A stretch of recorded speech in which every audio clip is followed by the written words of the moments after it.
Petugas ini hanya ingin berlibur, berniat memberi kejutan ke istrinya. Tapi situasi berbahaya, perjuangan hidup dan mati selalu menimpanya. Lee Hong-ki, si anjing gila dari utara, berlari, berburu, dan bertarung. Ini adalah film ketiga dari trilogi Fight for Evil. Link film kedua ada di deskripsi. Tanpa lama-lama, yuk kita gaskan!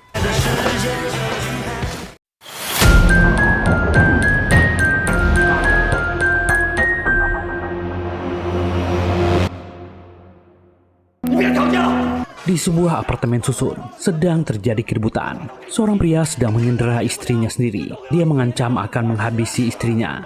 Dia selalu dihina tak memberi nafkah. Petugas berusaha menenangkannya. Kapten Chow segera keluar ingin memanggil seseorang. Inilah detektif andalan bagian reserse, Lee Hong-ki. Lebih jelasnya tentang beliau, silahkan nonton film sebelumnya. Link di deskripsi video. Dijuluki anjing gila dari utara atau kakak ke-9.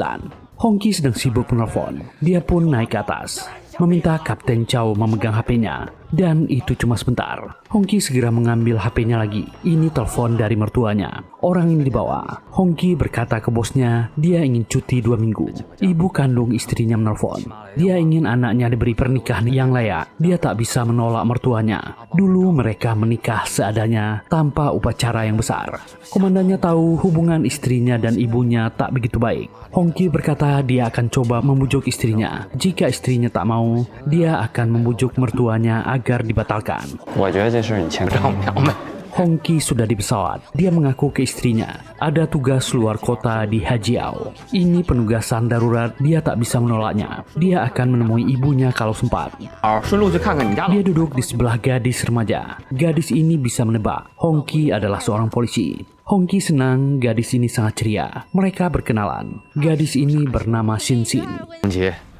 Berkata dia akan mengunjungi kakeknya karena kedua orang tuanya terlalu sibuk bekerja. Cuma ada masalah. Hong-ki sebenarnya takut terbang. Keringat dingin mulai keluar. Gadis ini tahu Hong-ki kesulitan. Dia memesan minuman kaleng ke pramugari.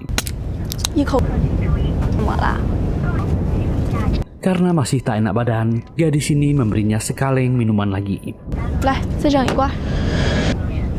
Mereka akhirnya mendarat di kota Hajiao. Hong-ki bertemu lagi dengan gadis remaja ini. Shin-shin dan Hong-ki bertukar kontak. Dia akan ke toilet dulu, meminta Shin-shin menjaga tasnya. Tak sengaja Shin-shin melihat seorang pria mengambil tas seorang wanita. Hong-ki yang belum sempat ke toilet mengeluh. Dia langsung mengejarnya. Korbannya mengira itu ayah Shin-shin. Gadis ini dengan bangga berkata, kejar-kejaran terjadi.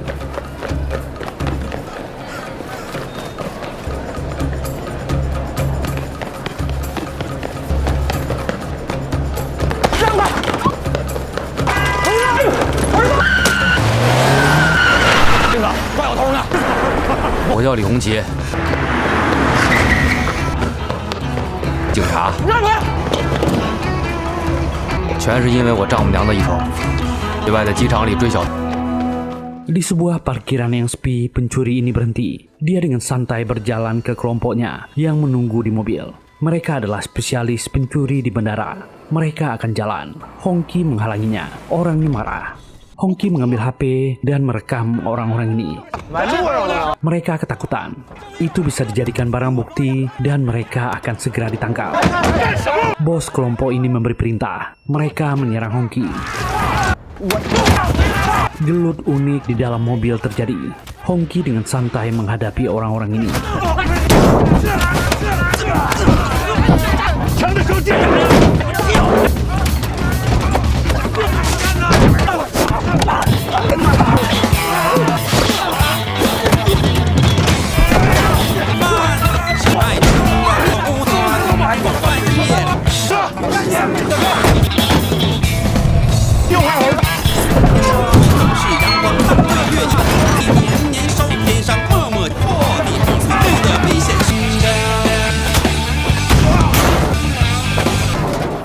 Akhirnya mereka sadar Hong-ki bukanlah lawan mereka. Kelompok ini menyerah.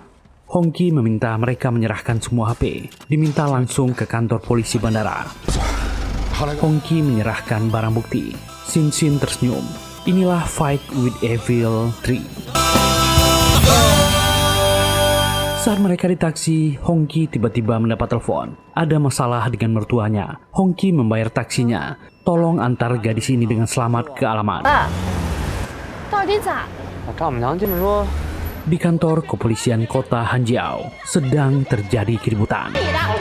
Inilah ibu mertua Hongki yang bernama Wang Xiaoqin. Para petugas sibuk menahannya. Profesinya pedagang. Dia marah pada orang yang berhutang padanya. Ibu ini terlihat sangat garang. 咱俩就当，要不然你揍我一顿。 Tiba-tiba Hongki datang. Melihat Hongki menentunya, Ibu Wang langsung lemah dan mengatakan dia ditindas oleh petugas. Hongki mendapat penjelasan apa yang terjadi. Dia memukuli orang yang tak membayar hutang. Ada rekaman video dan ada saksi mata. Orang itu mau berdamai asal membayar ganti rugi. Hongki setuju dan langsung menandatangani dokumen. 我也给人赔一条吧。 Seseorang baru sampai di kantor polisi. Tak sengaja dia berpapasan dengan Hongki dan langsung menyapanya, menebak nama Hongki. Orang ini adalah kapten di kepolisian Hanjiao, bernama Sun Biao. Dulu dia bertugas di wilayah Jiangbi. Hongki baru ingat, mereka sempat satu area dulu. 我再聊啊，先忙。 Orang ini pun pamit ke dalam. Keduanya pergi dari kantor polisi. Sepanjang perjalanan, Ibu Wang bercerita pada menantunya tentang keadaan di sini. Ibu ini cerewet dan bercerita tentang banyak hal. Mereka sampai di pasar. Untunglah Hongki dengan sigap turun. Mereka masuk ke area pasar. Ibu Wang dengan bangga mengenalkan menantunya ke pedagang yang lain. Dia sempat membeli bahan makanan untuk dimasak. Sementara taksi yang membawa Sinsin menabrak pemotor. Si sopir taksi meminta maaf. Dia tak bisa mengantar Sinsin lagi. Cari taksi lain saja. 行吧。 Seorang pria di mobil bobrok melihat Sinsin yang jalan sendiri, menawarinya naik ke mobilnya. Si pria berkata, untunglah Sinsin naik ke taksinya. Taksi yang lain pasti menolak ke area yang dia tuju. Pria ini tiba-tiba membawa Sinsin keluar jalur. Sinsin mulai curiga, dia mau dibawa kemana. Orang ini tak menjawab, malah turun dari mobil. Area di bawah jembatan itu sangat sepi. Sinsin mulai takut dan mencoba menghubungi Hongki, tapi tak ada jawaban. Tiba-tiba seorang pria muncul dekat jendela. Sinsin langsung melarikan diri. Dia berhasil ditangkap seorang wanita lalu dibius. Orang-orang ini adalah kelompok perdagangan manusia. Dia mencegah rekannya untuk menghancurkan HP. Wanita ini segera mengirim pesan. Hongki mendapat notifikasi dari Sinsin. Pesannya dia sudah sampai di rumah. Hongki jadi tenang. Wanita ini mematikan HP Sinsin, mematahkan kartu SIM-nya. Sinsin dimasukkan ke sebuah mobil lain. Hongki diajak menuju rumah dan toko ibu mertuanya. Ibu Wang memperkenalkan kedua orang ini. Mereka adalah kerabat jauhnya, jadi juga paman Hongki, paman Lausi dan paman Sanpao. Mereka menyombong waktu muda mereka grup erhu bersama, semacam kelompok musik kabaret tradisional. Keduanya malah bertengkar. Sanpao merasa Lausi bukanlah pemusik hebat. Keduanya saling berbantahan, bahkan hampir berkelahi. Hongki sibuk menengahi, membuat Ibu Wang berteriak. Keduanya langsung diam dan duduk.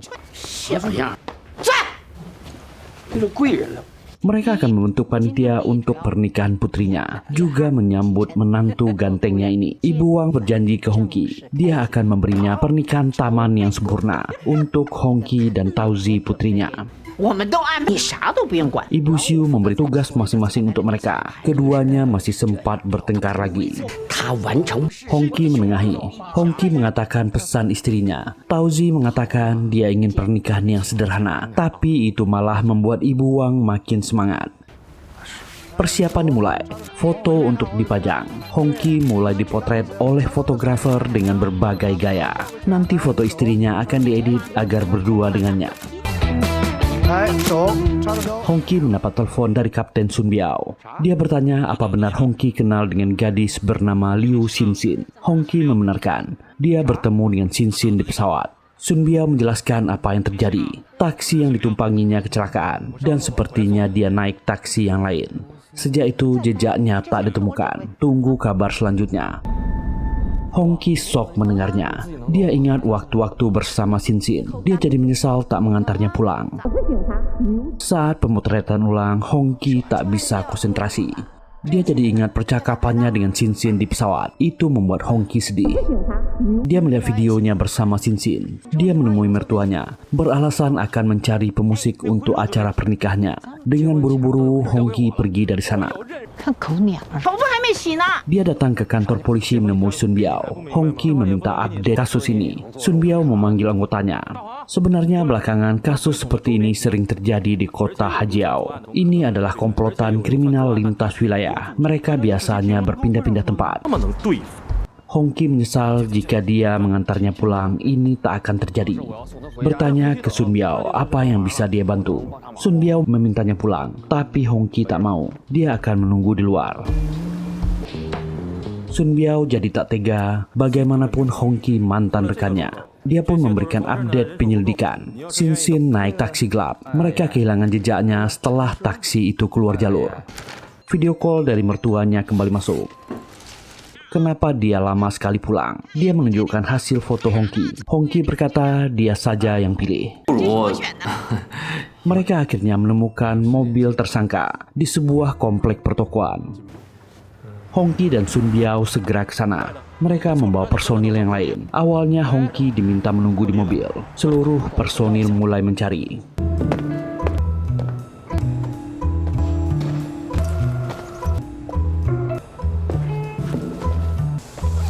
Sun Biao melihat targetnya. Dia membuat alasan. Apa mobil di bawah itu miliknya? Mobilnya menghalangi. Tolong pindahkan. Tapi orang ini tentu curiga. Dia langsung melarikan diri. Sun Biao terlambat. Dia segera memanggil personil yang lain. Kejar-kejaran terjadi.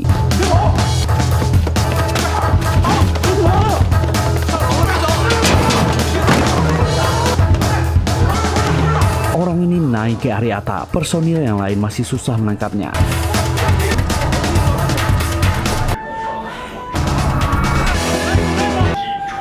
Saat dia akan kembali turun ke lift, Sun Biao menangkapnya. Bertanya siapa namanya. Orang ini bernama Zuyong. Juga tentang gadis kecil kemarin yang naik ke mobilnya. Hongki bosan menunggu di mobil. Dia melihat sesuatu. Segera menelpon Sun Biao. Ada orang-orang yang naik ke atas. Sun Biao berkata dia sudah melihat mereka. Kelompok yang naik ini adalah para gangster rentenir. Mereka mendekat. Ternyata tujuannya Yong. Dia berhutang banyak pada mereka. Sun Biao dan personil lain mencegahnya dan menunjukkan ID kepolisian. Para gangster ini tak percaya. Menyangka Sun Biao dan kelompoknya juga rentenir. Sun Biao kembali menghalangi. Yong berkata ke para gangster, dia tak punya uang. Tapi orang-orang ini tak terima, ingin membawa Yong. Tak sengaja para gangster memukul Sun Biao. Anggotanya marah, keributan terjadi. Yong memanfaatkan kesempatan berusaha kabur. Hongki yang naik berpapasan dengan Yong. Personil yang lain berteriak. Hongki segera menghajarnya. Para gangster penagih hutang juga menyerang Hongki. Personil yang lain segera membantu.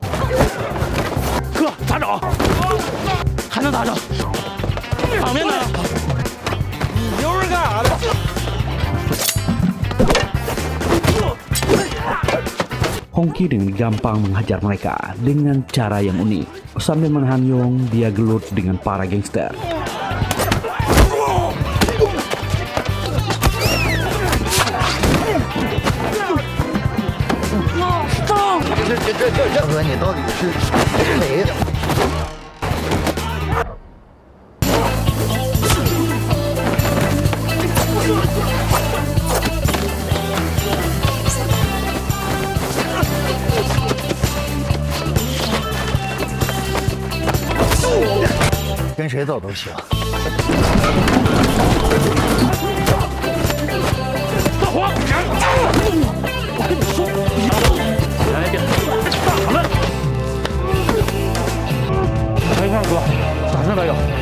Kepala gangster ini dikalahkan dan diborgol.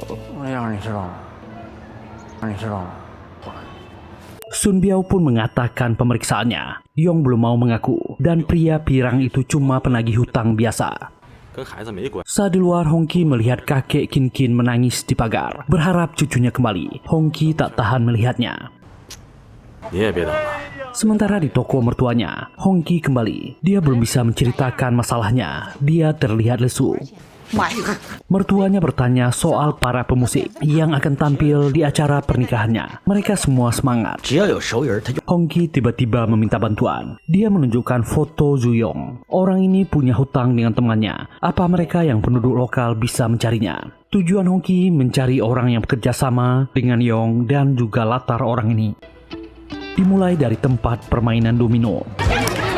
Orang ini mengaku Yong memang sempat bekerja dengannya. Dia dipecat karena mencuri. Dia meminta Ibu Wang untuk bertanya di lapangan voli. Orang-orang ini berkata mereka mengenal pacar Yong. Wanita ini ditemui, mengaku sudah putus dengan Yong. Tapi dia mendengar rumor Yong tiba-tiba mendapat banyak uang. Dia mengenal teman dekatnya. Mereka pun ke warnet, bertanya kepada teman Yong ini. Orang ini mengaku Yong selalu pergi ke rumah judi Sailor. Bosnya bernama Tang Hulu. Ibu Wang berkata dia kenal dengan orang marga Tang ini. Inilah klub Sailor, tempat bordil dan judi dengan skala lumayan.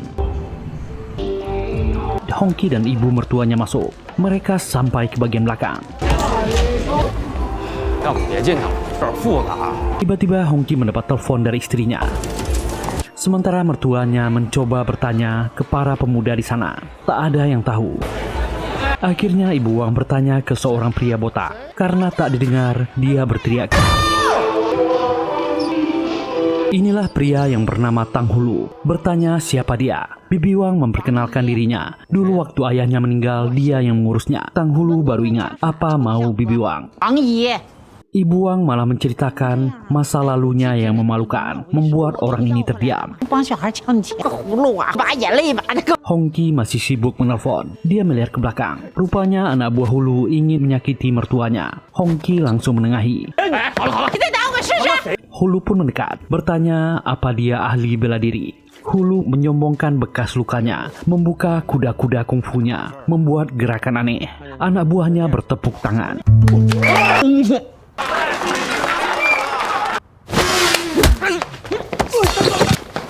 Bibi Wang berkata, dan semua anak buahnya menyerbu.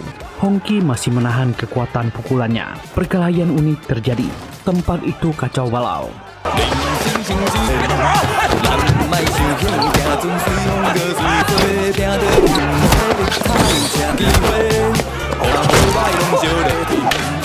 Ibu Wang juga ikut membantu. Semuanya jatuh. Mereka masih mengepung.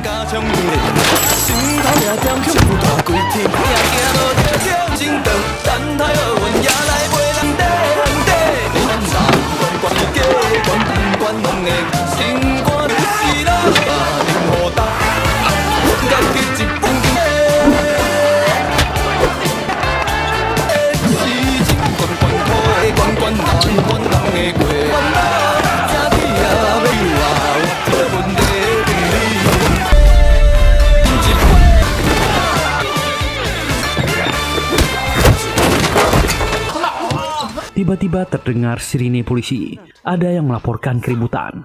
Anak buah Sun Biao sampai. Petugas bertanya di mana dia mengenal Zuyong. Hulu dengan jujur menjawab, orang itu bekerja di Dermaga 3. Dan anak buah Hulu yang juga bekerja di sana terpaksa mengaku dia membantu Yong mendapatkan mobil ilegal dengan plat palsu. Malam itu, waktu dia bekerja, ada mobil box sayuran yang mengangkut gadis-gadis kecil. Para gadis berhamburan keluar. Ada satu yang lolos terjun ke laut. Dia merekamnya. Petugas melihat video itu. Itu adalah Sinsin. Di kantor kepolisian mereka melihat orang tua Sinsin menangis meminta tolong. Dia jadi tahu menantunya mengalami masalah ini. Dia mengerti kenapa Hongki sangat ingin menemukan Sinsin. Dia memberi semangat ke Hongki. Dia pasti bisa menemukannya. Hongki meminta mertuanya memberinya beberapa hari lagi. Dia benar-benar tak bisa fokus mengurus pernikahan ini. Ibu Wang setuju. Dia harus berusaha. Hari itu Hongki habiskan dengan duduk menunggu kabar dari komandannya agar mereka bisa masuk ke investigasi gabungan di kota Hanjiao. Permintaannya disetujui. Dia dan seorang rekan akan tiba besok. Besoknya Komandan Chow dan rekannya Zhao sampai. Mereka segera menurunkan barang. Dan kabar didapat dari Sun Biao. Mereka menemukan atasan orang yang bernama Yong. Klub Malam Alexa. Sun Biao mengatakan ada wanita yang bernama Bing Bing. Dialah yang membagikan pekerjaan pada Yong. Diduga dia salah satu penculiknya. Agar tak dikenali, Hongki dan rekan-rekannya lah yang masuk. Wanita itu tak sendiri, dia punya 2 komplotan. Ciri-cirinya tinggi besar, gondrong dan berjenggot. Mereka bertiga masuk, tapi ada pesta topeng malam itu membuat mereka kesulitan menemukan targetnya. Mereka berpencar, mencari dan mengamati para tamu. 什么鸡？ 那不是鸡， Akhirnya mereka menemukan orang yang mirip dengan target. Zhao mendekati pria ini. Ketiga orang ini sedang membagi narkoboy yang baru mereka beli. Mereka akan mabuk malam ini. Hongki sudah ada di meja mereka. Dia menunjuk ketiganya, membuka topengnya. Dia polisi. Mereka masih melawan. Hongki yang lengah dipukul. Hanya satu yang tertangkap. Zhao datang. Hongki menunjuk ke bawah. Zhao dengan sigap meloncat. Di antara orang-orang yang menari, Zhao menjatuhkan Bingbing, lalu menangkapnya. Si gondrong diinterogasi lebih dulu. Mereka langsung bertanya di mana anak itu dan mengancamnya. Orang ini tetap diam. Sun Biao membujuknya. Jika dia memberikan keterangan duluan, hukumannya akan dikurangi. Pria ini akhirnya mengaku. Korbannya ternyata lebih dari 1 anak. Mereka membawanya ke dermaga 3. Saat pintu dibuka, orang ini memeriksa. Dan dia dipukul Sin. Para bocah yang diculik kabur, tapi berhasil ditangkap. Dan ada satu yang lolos ke arah laut. Pria ini tak berhasil menangkap Sin. Dia terjun ke laut. Mereka menyisiri tempat itu selama berjam-jam, mengira Sin sudah meninggal. Ternyata Sin berhasil sampai ke pantai. Dia berjalan di jalanan yang sepi. Dan kebetulan ada mobil yang melintas. Sin meminta tolong. Seorang wanita tunarungu dan suaminya. Dia meminta Sin naik ke mobil, tapi Sin tak mau. Dia hanya ingin tolong telepon polisi. Si suami berusaha membujuk Sin, tapi gadis ini tak mau. Dia hanya ingin meminjam ponsel. Ada suara di radio. Seorang gadis hilang jatuh di laut. Kedua orang ini adalah komplotan. Sin segera kabur. Keduanya pun langsung mengejar. Sin berhasil ditangkap kembali. Sementara di kantor polisi, Hongki mendapatkan video yang direkam oleh si gondrong. Sekelompok orang sedang berkumpul. Mereka sedang diajarkan metode untuk menculik dan mengambil anak-anak dari orang tuanya dan bagaimana mengincar korban. Yang ikut rata-rata orang yang terlilit hutang judi. Ternyata yang mengumpulkan adalah si wanita tunarungu yang bernama Qin Hu dan suaminya Meng Hu. Orang-orang ini sengaja dilatih melakukan pekerjaan kotor mereka. Banyak yang tertarik karena bisa mendapatkan uang cepat. Petugas diberitahu di mana lokasinya. Ada sebuah kawasan tak berpenghuni di dekat tol selatan. Hongki dan petugas yang lain sampai di sana. Tempat itu pagarnya dikunci. Mereka pun masuk ke dalam. Ruangan kosong dan tak berpenghuni. Hongki menemukan bukti. Ada sisa-sisa pakaian para bocah dan kamar tempat mereka dikurung. Petugas tetap mencari. Tiba-tiba seseorang menyerang Sun Biao. Untunglah Hongki segera menolong. Hongki meminta Sun Biao turun, memanggil bantuan. Tapi dia menolak, langsung dipukul pingsan.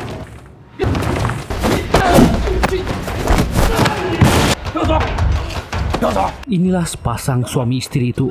Mereka menyerang Hongki dengan senjata. Serangan keduanya ganas. Hongki menghadapi mereka dengan serius. Keduanya bekerja sama, membuat Hongki kesulitan.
wanita pingsan dan Hongki berhasil menjatuhkan si pria.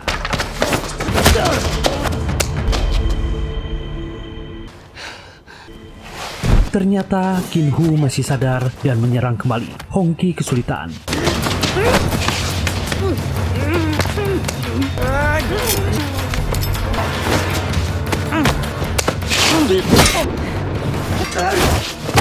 Si pria kembali bangkit juga menyerang. Salah satu petugas memergoki mereka, meminta mereka menyerah. Mengdu si suami meminta istrinya pergi. Dia menahan Hongki. Si istri pun pergi. Dan Hongki menjatuhkan pria ini. Dia masih berusaha menyerang dan menahan Hongki dengan nekat. Hongki membuat orang ini pingsan.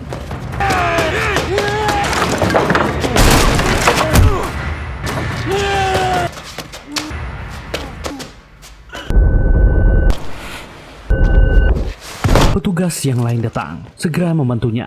Hongki berkata, di bawah, seorang petugas berhasil menahan Kinhu, meminta dia menyerah. Tapi wanita gila ini malah menantangnya. Dan tiba-tiba, sebuah mobil menabrak petugas. Seseorang turun. Dia protes kenapa pengiriman hari ini tak jadi. Orang inilah dalang di balik ini semua. Si petugas yang terluka segera dilarikan ke rumah sakit. Dia masuk IGD. Hongki sangat kesal. Petugas Zhou dan Komandan Chow berhasil menemukan anak-anak yang diculik. Ada 13 orang anak yang mereka temukan, tapi Xin tak ada di sana. Sebelum pingsan, petugas tadi sempat melihat orang yang menabraknya. Sepertinya itulah dalangnya. Pagi baru datang. Hongki sempat tertidur di bangku jaga. Tang Hulu akhirnya mengaku dia mendapatkan info sekelompok pedagang dari luar kota. Mereka berencana melakukan transaksi malam ini dengan Kinhu. Perkiraan lokasi dan waktu ditemukan. Mereka akan menyebar untuk mencari lokasi pastinya. Malam pun tiba. Sebuah truk memasuki kawasan pelabuhan yang sepi dan sudah ada mobil truk yang lain menunggu di depan. Sementara di saat yang sama, Kinhu bertemu dengan bos pedagang dari luar kota ini di sebuah lorong pasar yang sepi. Mereka tak menyangka Kinhu akhirnya mau menjual kepada mereka. Biasanya dia bekerja sama dengan si penjual ikan. Orang ini meletakkan uangnya. Kinhu memeriksanya. Uang sesuai.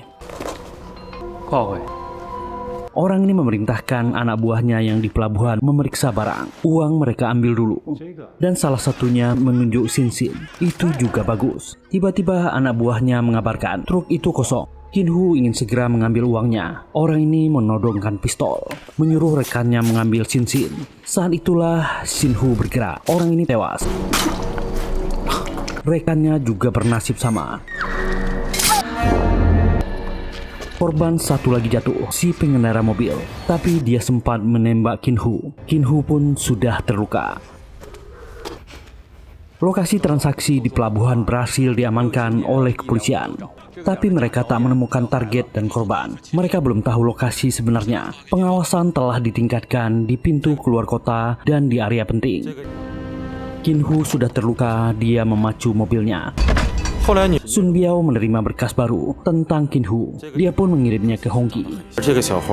Orang ini aslinya bernama Qin Yerong. Datang ke Cina lewat jalur ilegal. Dia terlibat banyak kejahatan penculikan dengan suaminya. Dan yang tak diduga, dia punya putri bernama Xiao Hua, seusia Xin. Dan kebetulan Xiao Hua sangat mirip dengan Xin. Anak Kinhu sudah meninggal. Dia juga menyamar sebagai pedagang buah di pasar Old Street.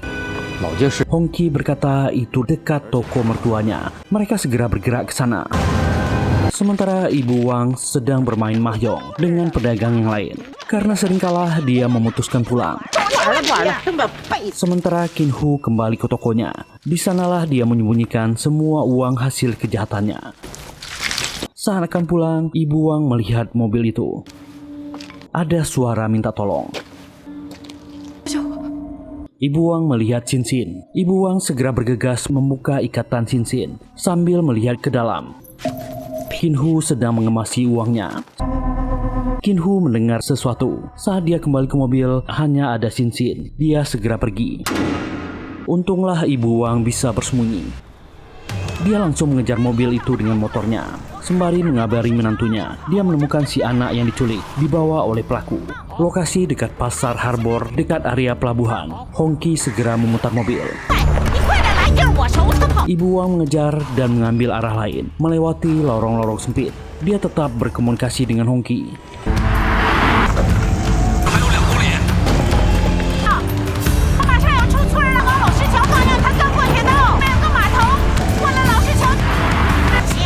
Ibu Wang mengalami kecelakaan. Dia menabrak pasir. Dan sialnya motornya mogok. Dia memberitahu Hongki, dia kehilangan jejak. Dan untunglah Hongki berhasil mengejar. Di ujung jembatan, mobil Hongki menghalangi Kinhu. Wanita ini melihat, dia sudah dihalangi petugas. Saat itulah tiba-tiba sebuah mobil menabrak mobil Hongki. Itu bawahan si penjual ikan. Hongki dan Komandan Chow sempat pingsan. Mobil Kinhu segera lewat. Sin Sin berteriak menangis memanggil Hongki, dan saat itulah Hongki sadar.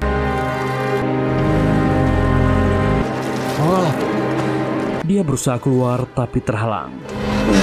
Orang ini sudah menyiram bensin dan ingin menyalakan api. Seseorang tiba-tiba menabraknya. Itu Kapten Sun Biao. Bertanya ke Hongki apa dia baik-baik saja. Gangster ini marah ke Sun Biao dan Sun Biao menghajarnya, lalu berkata ke Hongki.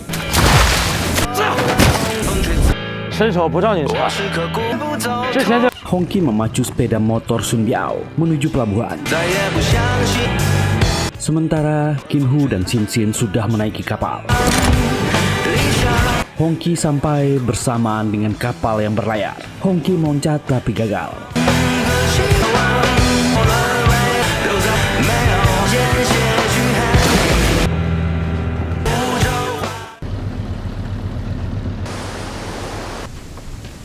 Kinhu dan Sin Sin sampai di sebuah pulau kecil. Disinilah orang yang disebut pedagang ikan itu tinggal. Penadah semua hasil penculikan Kinhu. Dia memberikan makanan pada Kinhu. Kinhu segera memberikan segepok uang. Meminta tolong agar diseludupkan ke luar negeri. Kinhu pun menyuruh Sin Sin agar makan. Tiba-tiba wanita ini pingsan akibat lukanya. Pedagang ikan meminta agar anak buahnya mengobati Kinhu. Sin Sin diikat dan ditutup mulutnya. Tiba-tiba ada suara di luar. Itu Hongki yang berhasil sampai ke sini. Disinilah Hongki diminta pergi karena tak ada siapapun di pulau ini. Si pedagang juga keluar, berkata mereka hanya nelayan. Tapi Hongki melihat darah di lantai. Sin Sin yang mendengar suara Hongki segera membuat keributan. Hongki ingin segera masuk, tapi dihalangi. Hongki segera mengeluarkan pistol, menyuruh mereka mundur. Pistolnya lepas, keduanya menyerang Hongki. Hongki pun jatuh, menyangka dia telah dikalahkan.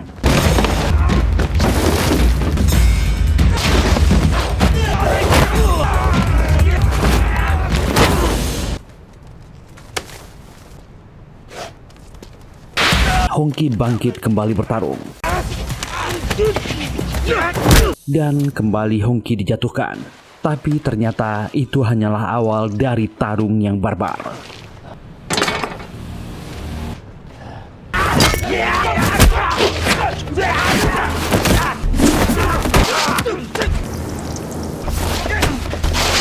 Hongki berhasil membuka tali di kakinya.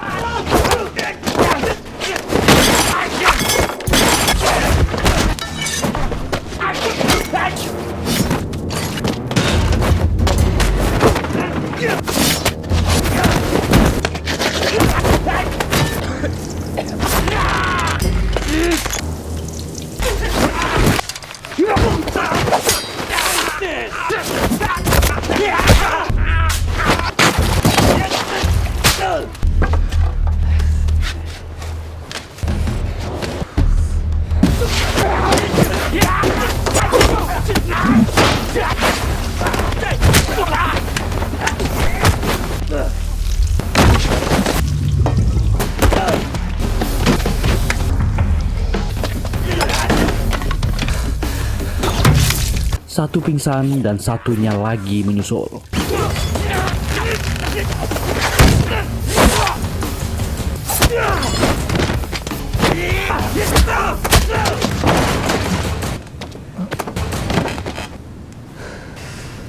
Tinggal si pedagang ikan sekarang.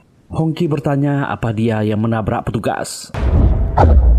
Orang ini membenarkan. Hongki menyingkirkan meja dan kursi. 正式通知你，赶去接受调查， Keduanya membuka kuda-kuda dan pertarungan dimulai. 把你回去了。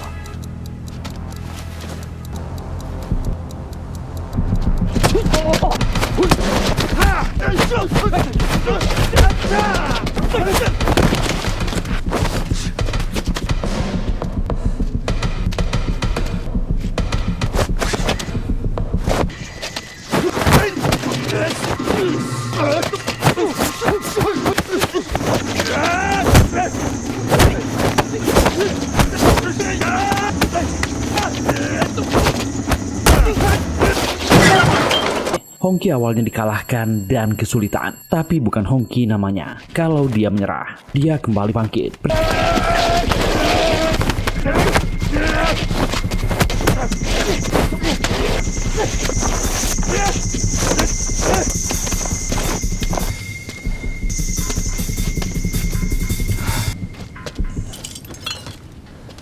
Pedagang ikan membuat tempat pertarungan itu berantakan. Kaca pecah belah di mana-mana.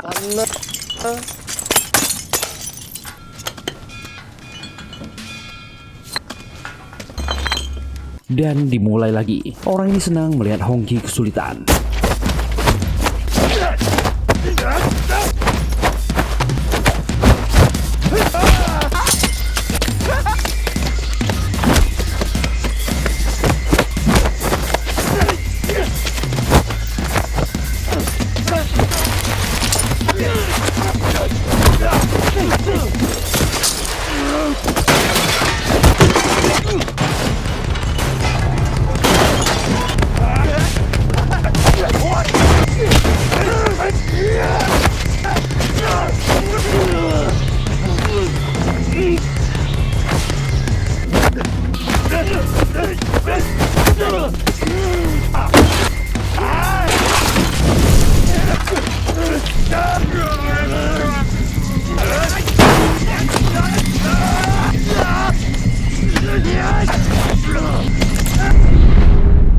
Hongki tak melepaskan pitingannya. Orang ini jatuh dengan keras.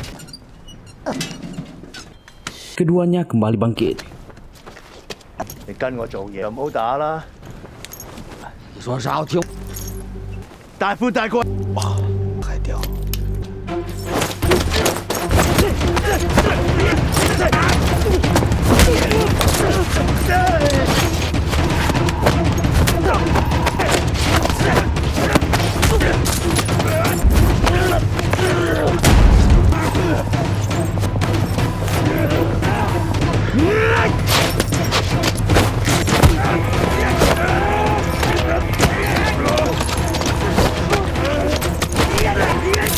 Itu combo yang membuat bandit ini tak bisa bergerak lagi.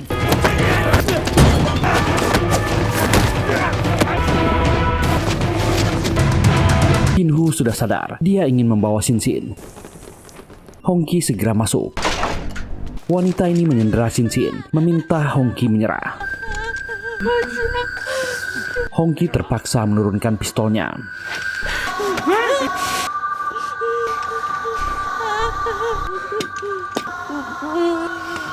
Dia ingin Sinsin yang menembak Hongki. Remaja ini menangis. Kinhu memaksanya. Hongki meminta Sinsin tetap tenang. Dengan cepat dia mematikan lampu. Hongki ingat Sinsin punya pin yang menyala. Sinsin segera keluar. Bunyi tembakan terdengar. Hongki terpaksa menghabisi Kinhu. Akhirnya Hongki keluar dari gudang itu. Remaja ini sangat lega. Dia menangis bahagia. Tim kepolisian sudah menunggu dan menjemput di dermaga. Sebuah kapal kecil dari laut. Di depan ada Hongki dan Sinsin. Hongki kembali mabuk. Pernikahan sederhana diadakan, tapi karena cuaca buruk, lokasi jadi hancur. Semua orang tetap datang. Tauzi bahagia didampingi ibunya. Dan para petugas menaburkan bunga. Yang paling penting bagi Hongki, semua orang bahagia. Akhirnya film yang keren ini selesai. Semoga terhibur menonton video ini. Terima kasih sudah meluangkan waktunya di channel ini. Jika suka dan terhibur dengan video ini, silakan tekan tombol like, subscribe, dan nyalakan loncengnya. Tetap sehat dan tetap bahagia. Kita jumpa lagi di video berikutnya. Bye.